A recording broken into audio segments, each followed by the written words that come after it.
Кара булак көрүстөнү негизинен биздин заманга чейинки 1-миңжылдыктын биринчи жарымына да жашаган жергиликтүү элдин маданиятын көрсөткөн эң уникалдуу эстелик болуп саналат. Бул жерде негизинен 900гө жакын мүрзө табылган. Анын ичинен 200 мүрзөнү казып ачып көрүшкөндө ал жердеги өлгөндү жерге көмүү жүрүлгөсүнүн кызыгына күбө болушкан.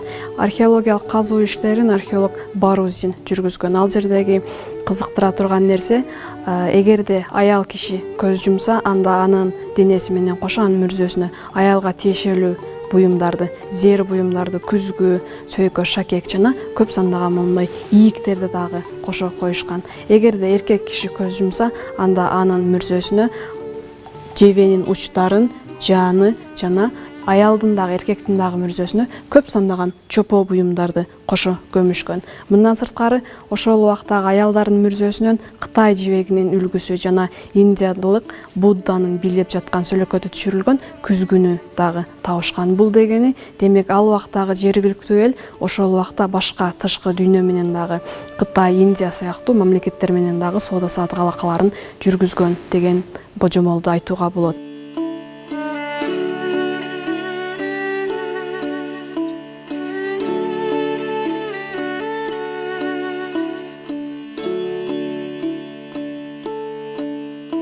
Темир доору убагында 3 маданият өнүккөн. Бул Шоробашат, Мархамат жана Эйлатан. Бул жерде музейде коюлган бул чопо буюмдардын баары биздин заманга чейинки 4-5 кылымдарга таандык Шоробашат маданиятына таандык буюмдар болуп саналат. Шоробашат Ош областынын Өзгөн районундагы Ясы дарыясына жакын жерде жайгашкан.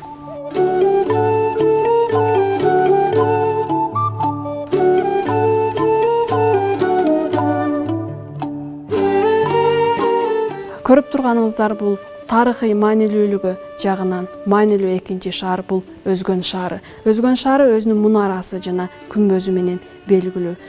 Өзгөн шаарынын күмбөзүн жана мунарасынын эски сүрөттөрүн жана ал жерде табылган чопо буюмдарды көрсөңүздөр болот. Өзгөн шаары орто кылымдарда Карханит каганатынын экинчи борбор шаары болуп турган. Бул жердеги көрүп турган витринада орто кылымдардагы карапа устаканасын көрүнүшүн көрөсүздөр.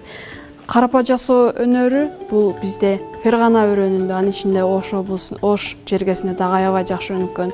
Буга далил катары ушул жерде табылган өтө көп чопо буюмдарды айтсак болот. Чопо усталары негизинен чопону жасоодо атайын станокто аны ылайынан жасап алып, андан кийин мешке салып жогорку градуста аны бышырышкан.